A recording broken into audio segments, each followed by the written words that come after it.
What's up, folks? Welcome back to another edition of SHU Outdoors. My name is Mick. I'm your host.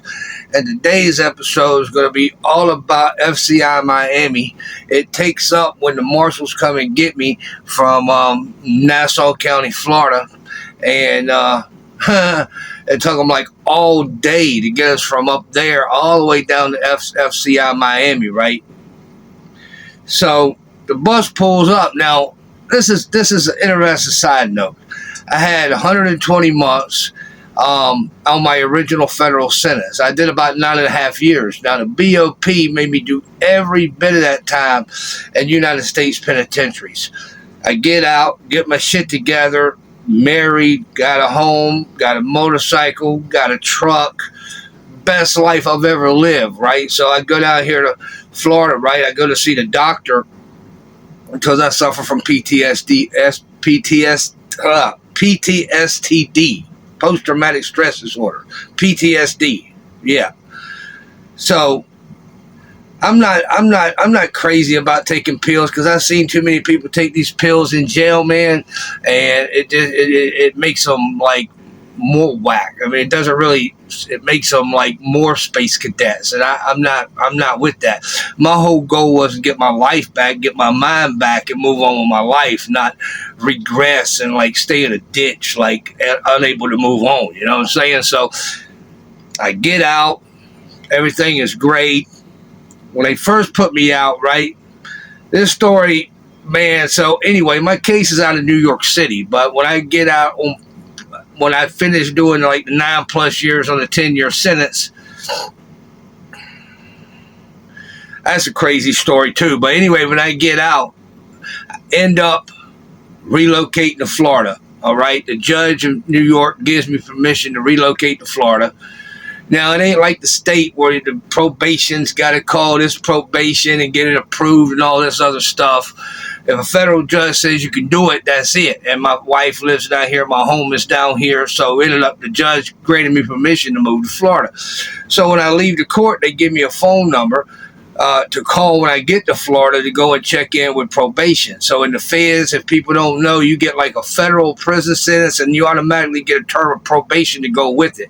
It's like parole, but it's not parole because the feds don't have parole. So you do 85% of the 10 years. If you don't lose no good time, I did about 93%, 94% of the 10 years.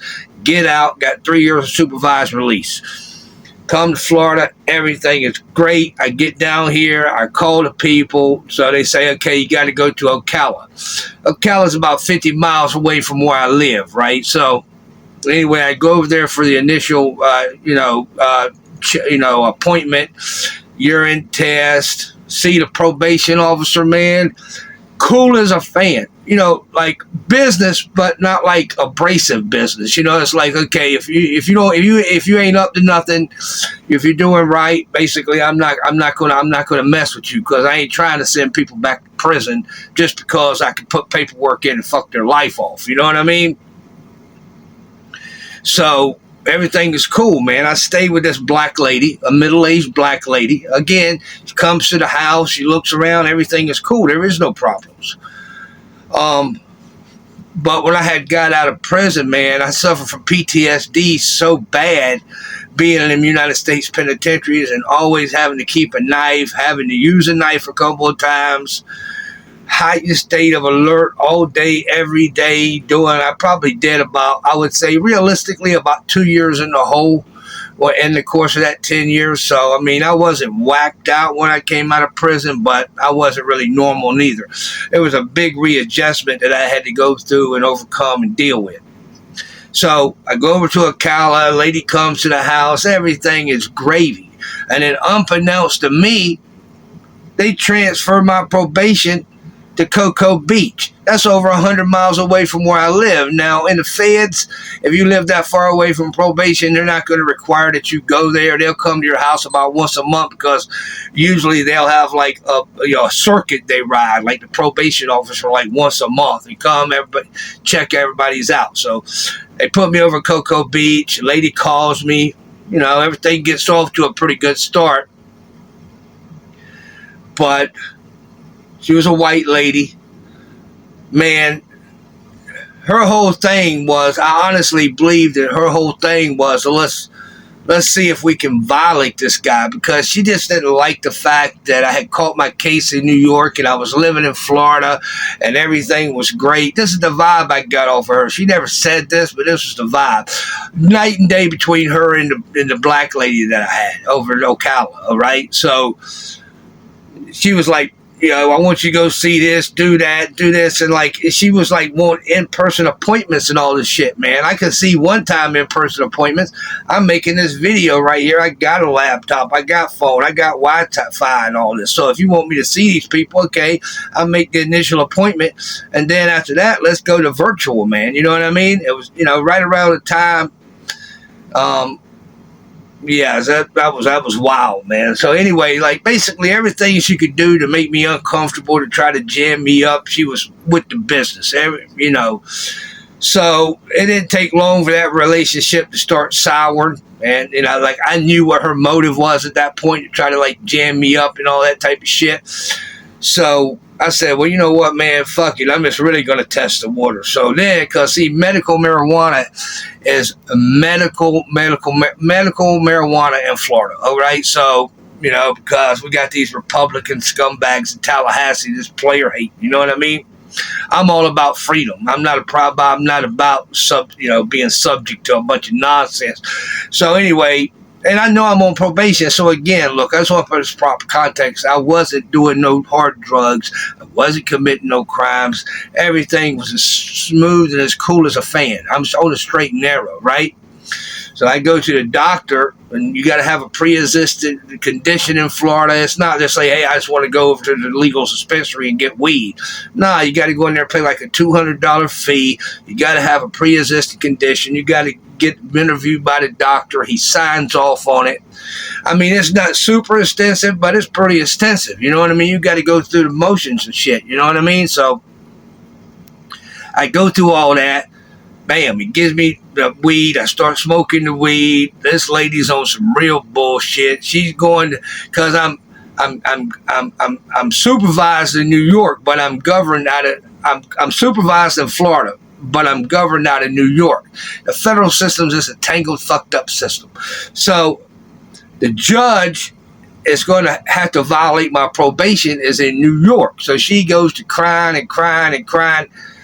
So what they did is they pulled a fast one on me. The judge in New York transferred it over here to Orlando, the federal court in Orlando. That's just about 75 miles away from where I live, too. Unbeknownst to me, this is all going on completely unbeknownst to me. I haven't agreed to none of this. Not like they need my permission, but I definitely haven't agreed to any of this shit, right? So, end up putting a warrant out on me, right? Now, this lady knows where I'm at, but she's spinning it to the judge like, because one time she wanted me to come to her office. It's 100 miles away, a 200-mile round trip, man. I ain't got, my story is I ain't got the funds to facilitate that. And really, I'm thinking, there's no way I'm going to your office and have you surround me with 2 or 3 probation officers and everything. Camera footage disappears. Who knows what you'll try to rig up. I was like, fuck it, man. I'll just take my chances. Do what you got to do. Now, again, everything is cool as a fan. There is no problems. Every problem there was is a problem that she created and then facilitated and manufactured and made it up into something that never really was, right? So anyway, man, she goes over to Orlando now. So as soon as it transfers down here, they sign a warrant immediately. She's playing it like she don't know where I'm at. I mean, so anyway, I'm driving down the road one day, minding my own business.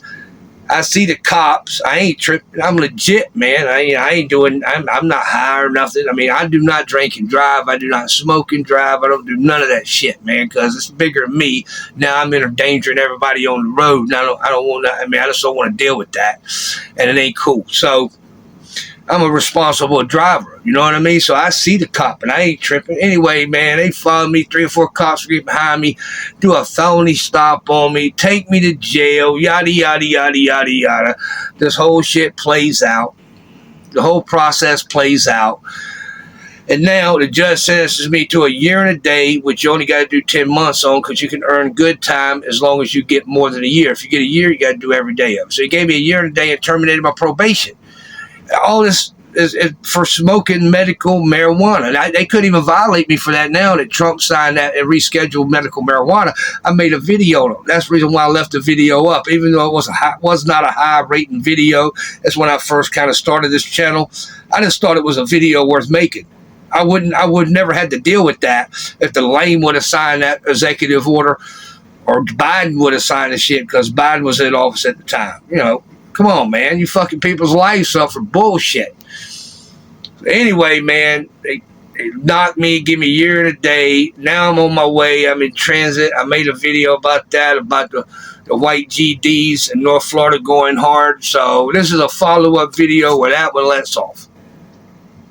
So now I'm in the BOP. I'm on the way to wherever I'm going. And then they take me to Tallahassee. And then Tallahassee, they say, okay, yeah, you're going to FCI Miami. I'm like, FCI Miami? I perk up right then. What you mean FCI Miami? I thought I was going back to a pen. That's where I did that's what they made me do every day of the 9+ years on a 10-year sentence. So I thought that's where I was going back to. I get to Tallahassee. They're like, nah, man, your shit's been reclassified. You're going to an FCI. I said, not even an FCI, a low. My FCI Miami's a low. I had heard stories about it, but not really, because my whole thing was a pen life. You know what I mean? And now I'm going down here, so I'm like, okay, yeah, I live in Central Florida. Everything's cool. So I get to FCI Miami, right? FCI Miami was sweet, but it was also whack. Okay, sweet in the regard that they got everything that you want. I wouldn't say everything, but cell phones, vapes, Suboxone, K2. I don't fuck with K2, and I don't fuck with Suboxone, but I definitely was enjoying the vapes and the cell phone. So I get there, man, and I'm looking around, and after a 4 o'clock count, I see some dudes out on what they call the porch, just like a glass-in area with some bars on the outside, but you can go out there and get ice and shit. I see some dudes out there smoking cigarettes. I said, bing, bing, bing, bing, bing, bing, bing, bing. They put me in the cell with this little guy. He was a cool little guy, but he was kind of like a bookworm dude, which worked out. You know what I mean? So I see some dudes out there tatted up, and they're on the porch smoking and shit. So boom, that's my crowd. That wasn't my race, but I needed to go talk to them and find out what the hell was going on, because I wanted to smoke a cigarette immediately. All right? So I go over there and talk to them. They're like, yeah, man, yeah, they got cigarettes for sale. So anyway, I go and get a couple of them, and I'm out there smoking the rest of the night. And then another wood, good ass wood, man. I'm gonna call him K. He's from Jacksonville, Florida. He's still got about 3.5, 4 years in on a 10. You know what I mean? And I did 10 back on a violation. So, we had some things in common. And then we become really good friends. But he put me on. He was like, yo, man, I got my dude over in another block, man. And he's got the plugs on the vapes. And I can get them for what he pays, but maybe a little bit more than he pays for them, but not too much more, for $125. Now in prison, you get a vape for $125. That ain't really a bad deal if we're low. I'm sure at the camp they were $50. Who knows? But I was never over there. Anywhere else in the FCI, it'd be like $150, $175, maybe even $200 if you didn't have the right plug and it was a drought. So I was like, definitely, man, I want one, man. Let's go over here and get the shit. I'm going to get on the phone tonight and get my wife to send $125 to this dude, and we can go over there in the morning and get it. So all that worked out. I get the vape. I meet the dude. I'm down in Miami chilling, right? Smoking vapes. I met the dude. Phones everywhere. So I met a Venezuelan dude, as a matter of fact. I ain't got no problem with the Venezuelans, okay? He was a cool dude. He had a phone he used to rent out. So I ended up rigging up some slot time. So I had slot time every night from 7 to 7:30 for 5 stamps. I'd use it every night, unless SIS, that Special Investigative Service, was roaming around trying to bust people for shit. But other than that, he pulled it out, and I used it every night. So it kind of made things 100% easier, because now my wife ain't got to drive, like 350-mile round trip to come and see me because, yeah, I want to visit. I mean, but on the flip side, it's a big hassle to put her through, hot as hell, and I could just FaceTime right on the thing. And I'm only doing about 5.5 months there because I did about 4.5 months over in the Orlando County Jail, right, before this whole process starts, sentencing and all this other jazz. So I get there, man, and FCI Miami, man. That I didn't even know they had federal prisons like that because every federal prison I was in was behind concrete bars, steel doors, locked gates, etc. I get there, and it looks like a junior college campus, man. It's got a big ass duck pond in the middle with iguanas and pink flamingos and parrots flying all around in the palm trees, sunshine shining like a beast. Middle of the winter, it's froze over. Everywhere else in the country is 90 degrees down there. And it's like 115 in the summertime, sun blazing, 100% humidity. And it was like one of those spots that like could have been super sweet, but they wanted you to wear it because in the feds, a lot of times you get to wear your sweats and all that shit. So in the morning you could wear your sweats, and in the evening you could wear your sweats to the mess hall. But in the middle of the day when the sun is beaming the most, they want you to put this hot ass khaki uniform on, the top and the bottom. You got to put a t-shirt under. You ain't got to wear the boots, but you got to wear sneakers if you want to go to lunch. And that's the best meal of the day usually in the feds, and that's where you can make all your wheels and deals. So it was hot, blazing hot in the summertime. Okay, it's basically summer year round down there. You got like winter, summer, then you got summer. It's like winter, summer. Both of them smoking hot, 110% humidity. But other than so, it's like then they wanted you to get up every morning and make your bed. You had to deal with that in a pen. They didn't give a damn. You know what I mean? Like, you know what I'm saying? You do whatever. I mean, like I did that anyway, but they didn't care if you did it. They wasn't sweating it. They wanted you to get up every morning and make your bed, and have all your shit arranged on your desk. It was like the whole place is just flooded with cell phones and vapes and shit, but they still want to go out of their way to make it look really good. That's just the way the feds are. They just want everything's about to look. I was there, man. I was chilling. Yeah, man. It was probably like, really probably I would say like one of the sweetest bins I ever did, man. Vaping. I'm in my cell talking to my wife every night on FaceTime, vaping. Then I had another dude that I bought his 300 minutes of phone time every month. When I first got there, they were still doing that whole COVID thing, 500, and this has been a couple years ago, and they were still doing that whole, 500 free minutes a month. But I was buying that from a guy as an ace in the hole in case old boy couldn't bring his phone out because SIS was snooping around. So I had that ace in the hole. So, sometimes when you're talking to your lady in jail, it's not even about lovey-dovey stuff. Sometimes it is, and sometimes you're going through stuff or whatever. But a lot of times it's just about picking the phone up and talking to somebody who gives a damn. You know what I mean? Like what you're going through. And, when I'm talking to her, I'm not in jail. I'm at the house with her, So yeah, so that was cool. And the reason why I needed to buy them minutes, the feds, man, and for anybody who's never experienced that whole system, man, they took my privileges for 40 years, right? At the beginning of my sentence, I got the USP Canaan. I came out of New York. I was convicted out of New York, sent me to Canaan. They had a DHO called the Hammer. This guy right here was one of the biggest piece of craps, man, there was, and he took my privileges for 40 years. That shit was pretty serious. And it still kept, when I came back under violation, the shit was still active. Yeah, and it was still active. I was still on loss of phones, email, visits. That's the reason why I was like, listen, there's no point even going through it. One, you drive down here or something and they won't let you in. Whatever, man, and it wasn't really necessary. But yeah, my privileges were gone for 40 years, man.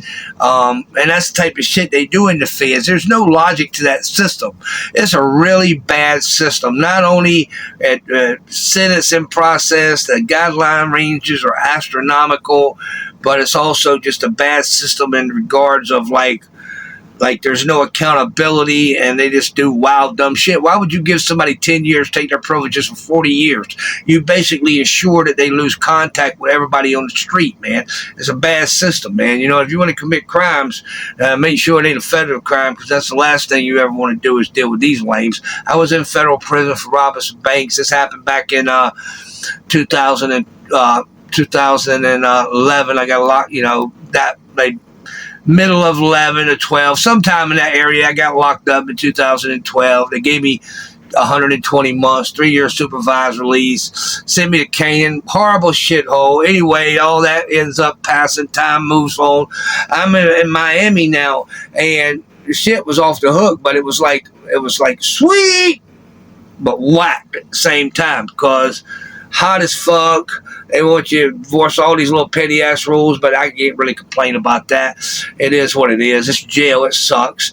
And, you know, what else can you say about that? But out of all this, that was the best spot that still sucked, but sucked a whole lot less than the other spots I was in when I was doing my fucking time in the pens, right? Anyway, man, my dude K, which I identify him as, I'm gonna try to get him on here and do like at least an audio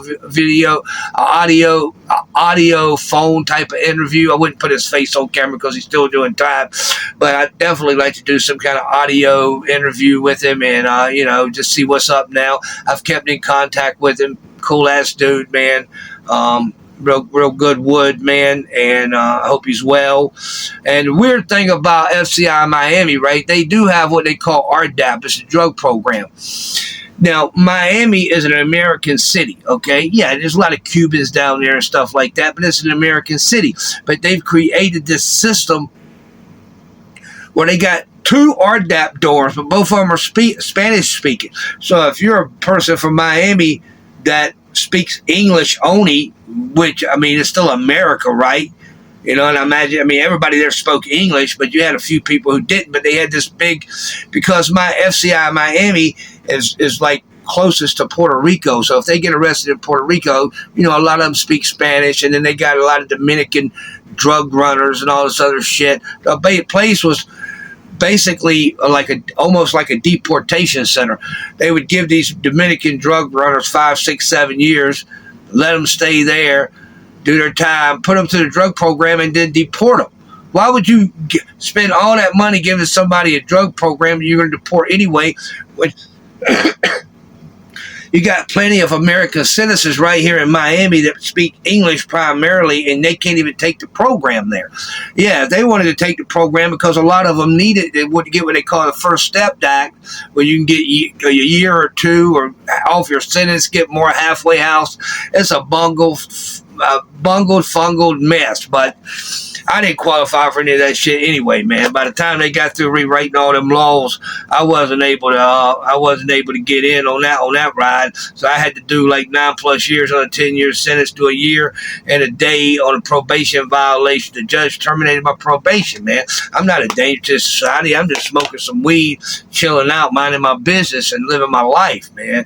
Yeah. So anyway, man, go down there, man, and it's like I've never seen anything like it. It was like they had weights there, which is a rarity in any federal prison nowadays. Had a big ass weight shack there outside. It was covered. Had picnic tables out there. They had a nice walking track, palm trees all on the yard. I mean, you know, like when you first got there, you look around because there's a big ass, I call it duck pond, but it's like a nice pond, man. Well-kept pond right in the middle of the compound with housing units built around it. Then off to the side over here is a big-ass yard. Then back over there is a camp. So it was like night and day between there and a U.S. penitentiary. I did all that time in the pens, man. I kept the knife on me or very close by. I've been in situations where I've had to defend myself. I've been in situations where I've had to hurt other people. Hey, man, that's the way it is. It's horrible. It's a dangerous place. And you could do your own thing in a USP, but only to a certain degree. What do I mean by that? It's like you just can't you can't just do 100% your own thing, because whatever your race is, if you're being a crash test dummy, basically you're putting everybody at risk. So, you can't just really do your own thing, but you can to a certain degree within certain boundaries. You know what I mean? And that was the lane I was in. You know what I mean? I'm from the East Coast. Yeah, I was born and raised in South Carolina. Lived a whole nother lifetime in New York, and that kind of worked out for me too, because I could go over and hang out with the rednecks from South Carolina and then go kick it with the New York homies and like kind of bridge that gap. Yeah, it worked more times than it didn't. You know what I mean? Man. So now I'm in FCI Miami, man, and it was like almost club fed, but I don't know if there is such thing as club fed, but it's pretty damn close to it. And interestingly enough, man, I had to file a writ of habeas corpus while I was in FCI Miami. I was out smoking a cigarette on the porch. This secretary for unit team busted me, man, and she took it like real personal, like I was smoking a cigarette to spite her. Man, I thought you was in the back doing some work. I'm just out here trying to get my nicotine fix on. But she didn't see it that way. So, yeah, she busted me, wrote me up. They put the wrong name on the incident report, also commonly referred to as a shot. And then when I went to the DHO, he put a whole nother name on the shit. They took 14 days from me. I filed a writ of habeas corpus. I grieved it first, but I didn't have enough time to exhaust the whole process and the grievance process before I should have been released. So I went ahead on and shot in a writ of habeas corpus, and the Attorney General for Miami or Fort Lauderdale, one of them, gave me my 14 days back and asked the court to dismiss it. But I didn't care. I got my 14 days back because I knew they couldn't prove that they gave me an incident report. They put wrong names on it and all kind of shit. Of course, I pled not guilty. You got the wrong guy. I wasn't out there smoking. I denied everything, right? And it worked out. So I ended up getting my 14 days back. And a sad side note, man, like my dude, K, man, yeah, man, he was my partner, man, and I'm still in contact with him, and it's damn shame, you see a good ass dude in jail like that, but he worked over in Unicor, and over at FCI Miami, they got Unicor there, right? And I was thinking about New York Corcraft, but they got Unicor there, and they make all kind of military uniforms, BDUs, flight jackets, belts, all kind of stuff. There's a big sewing factory, a manufacturing factory there. He worked over there as maintenance. So about, I don't know, a week and a half, 2 weeks before I was supposed to go home, he got busted with a vape in his sock, right? They took him to the hole for that. I thought he would come right back out. I ended up holding some of his stuff, which he got it back, but I had to leave it with my cellie, but he got all that back. So that's a big deal to me. You know what I mean? Like, you my homie, I'm gonna hold your shit down. I'm gonna go. If you're my homie and I fuck with you, I'm gonna go to your cell, pack all your shit up, and then I'll go deliver it to the cop, man. You know what I mean? Like, to make sure you get your shit, or I'll just hold it for you if I know for a fact you're coming out of the hole in a week or two. Because in the feds, they'll put you in the hole. They don't have keep lock like in New York. They'll put you in the hole for 3 or 4 or 5 days. If the cop packs your shit out, he's going to throw all kind of shit away. Anything that's open, all your little pictures and shit. So if you're my homie, I'm going to go pack your shit up and take it to my cell, or if you got a good cellie, just make sure everything's packed up and secured in your locker. You know what I mean? I ain't going to pack your shit up, take it to my cell, unless you're flying solo or you got some skeptical cellie that I ain't feeling. But other than that, I just make sure your shit's secure in your cell, locked in your locker with the fucking lock on it. You know what I mean? And so that's what I did for him. I made sure he got his shit back. They put him in the hole, and they kept him in the hole until I left, man. That's a damn shame. Anyway, man, me and him kick it, pretty regularly, man, because I know how it's been when you're in prison, man. Just to have somebody to call up, man, that you can kick it to about your plight and what you're going through, and maybe just to have a little support, look something up for somebody, and I ain't talking about nothing criminal or nothing. There's a lot of law shit. Hey, can you look this up for me and tell me what this case law says, or what's going on with this or something like that? You know what I'm saying? So he's my homie. I do that for him without a problem, no diggity, no doubt. Yeah, so he went over there, and because he was maintenance over there, man, his hustle was making these bomb-ass stingers, because at FCI Miami, they had a plug in the cell. They ain't got no plug in the cell in USB, but there at the foot of your bed, they got a plug in the cell. I don't know why they had it. Maybe way back in the day, they had a reason to have a plug, but everything in the feds now basically is batteries and small and rechargeable and shit like that. But they did have that plug in there, and that shit worked. And they had these trash cans in the feds. It looks like plastic, but it's not plastic. It's a polymer. You can get the grease and the oil from the mess hall, fry up all kind of shit. Chicken, fish. We was in there. I mean, we used to make pretty solid spreads all the time. You know what I mean? Eating, working out, getting pumped up with weight power, vaping, FaceTiming. It was sweet. You know what I mean? Compared to any other federal prison I ever been in, right? It was sweet, man. And for sure, man, he had a good hustle going there over there, that maintenance man, because he made these big ass bomb, you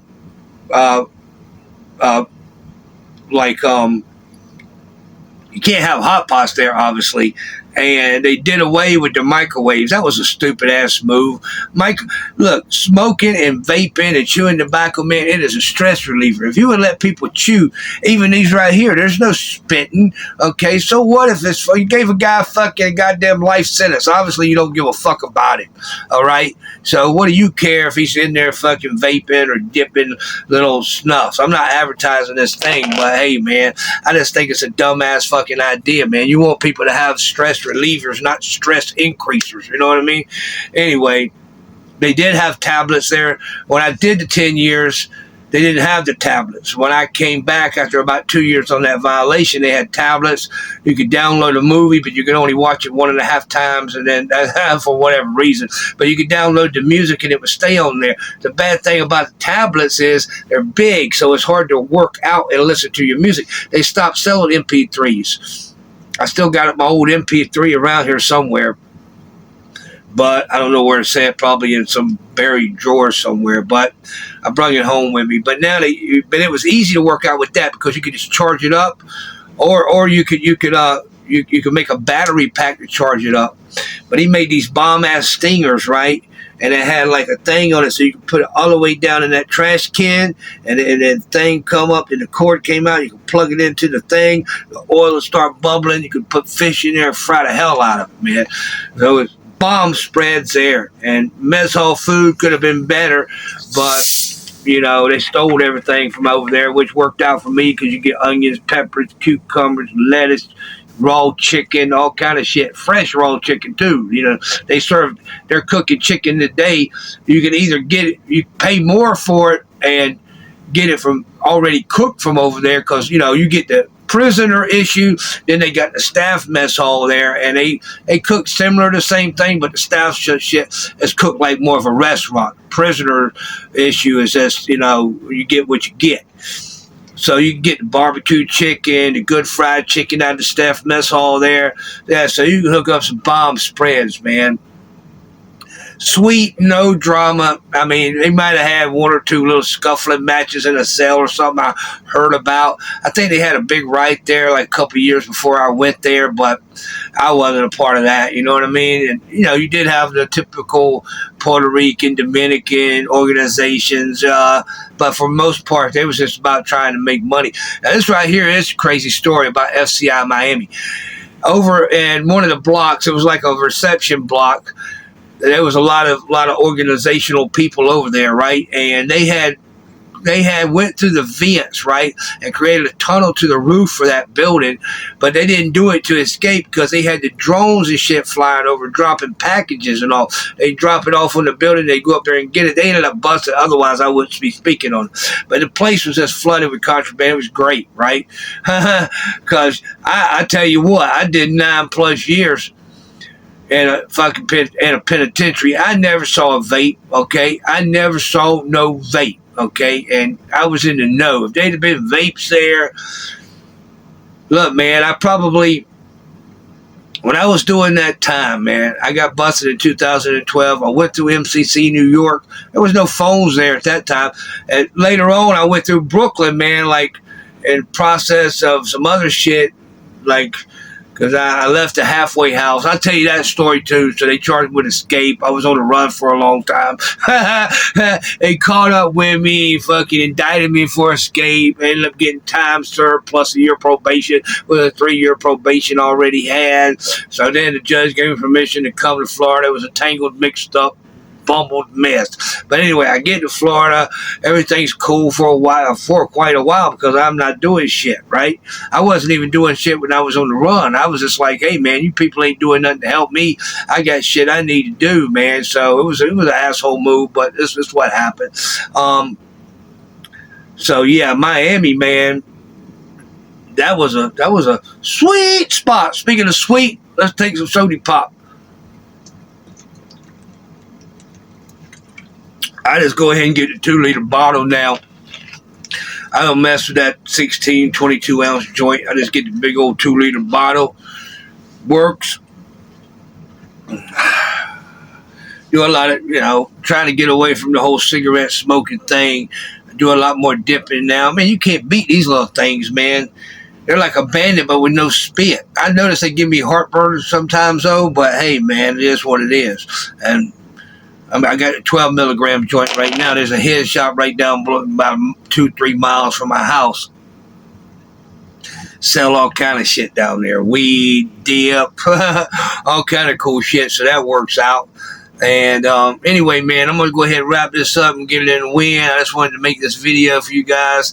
And another thing, man, I just got this laptop here, and I've been messing with the editing.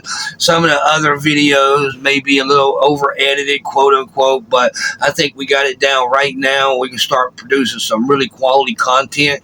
And, another thing, so when you first start these YouTube channels, and you got to figure out how to really make the thumbnail so it catches people's eye and they're interested in clicking on it, and then really how to use the hashtags and the description and then the community and the comments, and which I'm getting really hip to all that type of stuff. And hey, man, definitely hit me up.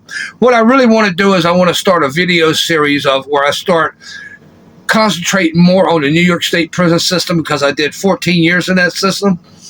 And